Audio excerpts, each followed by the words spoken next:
Haven't seen them. I think that's about the second time we've seen them this weekend. They haven't quite had that. Well, they haven't had that pace at all that we saw in Abu Dhabi. They haven't, but there was a Ford that was quickest in the warm-up this morning, albeit in wet conditions. But I think the Fords have. I think I'm fairly confident they are capable of more than we have seen thus far. We'll see whether the teams and the drivers can get it together this afternoon.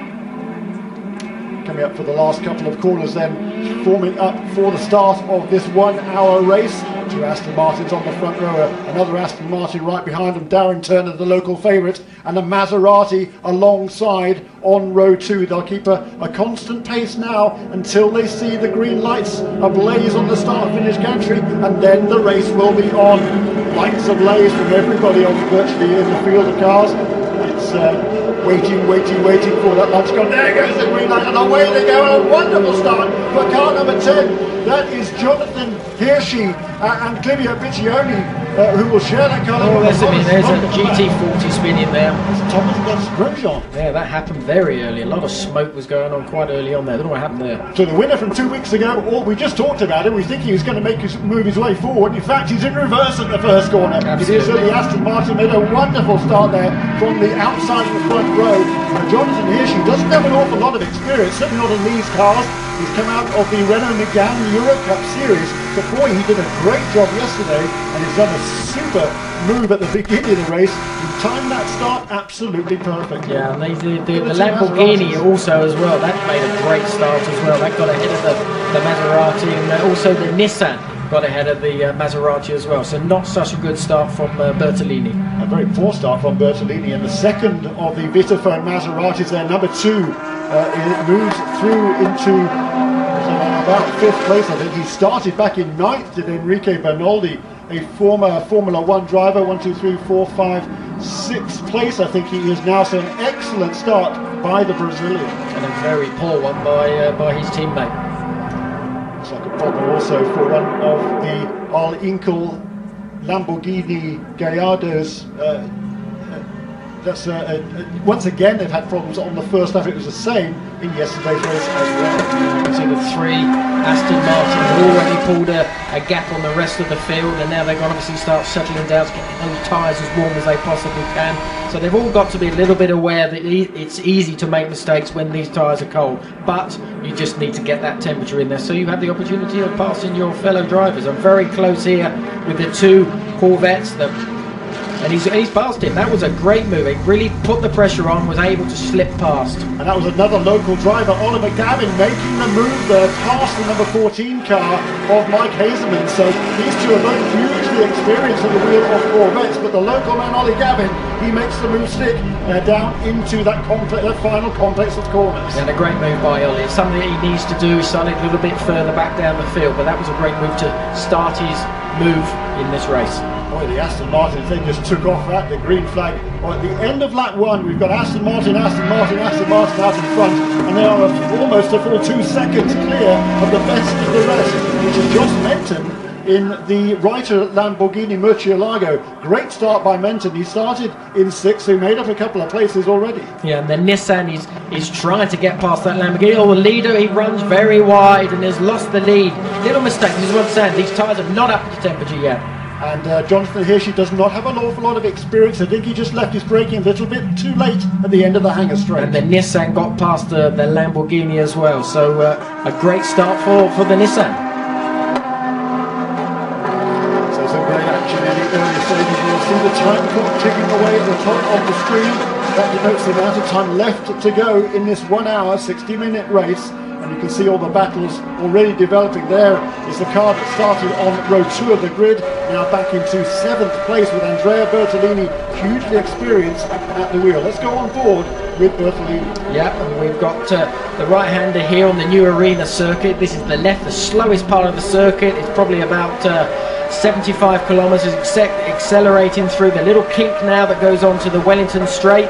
And now you've got a good opportunity if you can get through that kink very fast and get behind your fellow driver in front to try and get past him. No one's actually been able to achieve it on that lap. Now we join the old part of the Grand Prix circuit through Brooklyn, through Luffield here, sort of Luffield 1 and Luffield 2. And there is our full GT driver Romain Grosjean, yeah, out of the race it would appear on the very first lap. What a disappointment for the winner in Abu Dhabi 2 weeks ago. The Maytech Competition 4 GT. It's a gorgeous car.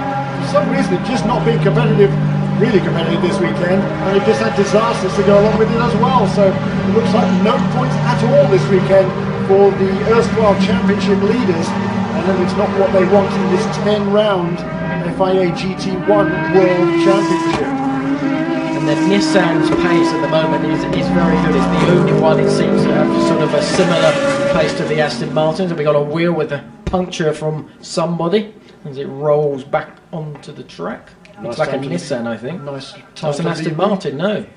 It is one of the Aston Martins, isn't it? Yeah. It's presumably car number 8, which started at the back. Stefan Rucker and Christopher Nygaard. They had problems yesterday as well. An incident on the first lap. Looks like they got problems again. The other 3 Astons are in great shape, but the 4th one, not so much. Now we're inboard again. This is a club corner, I think, yes, and now this is where he's going to try and accelerate. Oh, we've got a big fire here. Big fire. I think this is at the end of the Hangar Straight. It's the number 14 Phoenix Car Sport Corvette Z06. That is Mike Hazen, was the most experienced. That is well ablaze. Can't imagine what happened there, but there's a huge conflagration going on down there. The marshal's very quickly on hand. Mike Hazelman is the most experienced GT1 driver, 121 starts to his name. He started in the series back in 1998. He's got 14 wins to his name. He's not going to add to that tally this afternoon. No, definitely not. I think I saw a little bit earlier on there was an actual safety car. So obviously they've got to clear up that Corvette that is on fire. And I think it's at the end of the Hangar Straight. I did see a big burst of sort of black smoke just as we went off screen, and I think it was possibly an engine that may have gone, and that's just obviously ignited all the oil and it's spelt everywhere, but that's a bit of a guess. Yeah, the engines are relatively in the front, and the fire was pretty much at the back of the car, but whatever it was a nasty mess, and the safety car has been scrambled. The field will fall into line behind it while they clear up the mess down, we think, towards Stone Corner, and the field therefore give everybody an opportunity. Anybody had a problem early on, you give them a chance to catch up, and the last car's coming past us just now, and incredibly it's Carl Wendlinger who is at the tail end of the pack, car number 3. Carl Wendlinger, the Austrian former Grand Prix driver, of course, and the winner of last two tourist trophies. Let's go down to the pit lane and have a word with Romain Grosjean, who's already out of the action. Romain, you got caught up in the traffic there. Can you explain what happened? Well, if I knew, no, there are weekends which doesn't go right. This one was one of those, and somebody hit me from behind and broke the suspension, the rear left suspension. So a bit disappointed because I was quite careful. It was even not the first corner in the first straight. So sometime happens. We seen Bono, we make it back on the top. Thank you. Yeah, the next race will take place in the Czech Republic in the tree-lined hills of wonderful Brno circuit. Here's a replay again of the start. See if we can see what happened to Romain Grosjean. In the middle of the back of the pack there, clears some contact.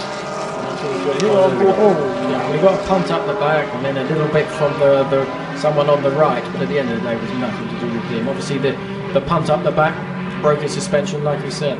See him in the middle, right towards the back of the attack. He's almost alone. There's actually no one behind him. No, there isn't anybody behind him. So I'm guessing possibly the suspension failed. It's funny you said suspension. I think it must have failed. I think you must be right, because there didn't seem to be anybody behind him. There's several cars alongside him, and it almost looked before you would be braking there. Yes, oh no, definitely so, yes, definitely so. On the first lap, I mean, Copse is a very, very fast corner. You're not really braking very much, even on the first lap of the race, which certainly would be slower than usual. But not at that point, no. I think that's why it was so nasty. Well, the fire is still, or the smoke is still going down at the back end of that Corvette. This is horrible because the smoke is sort of probably carbon fibre that's burning. It's quite a horrible smell that you get from that, and it's not a nice thing for those marshals to be working around.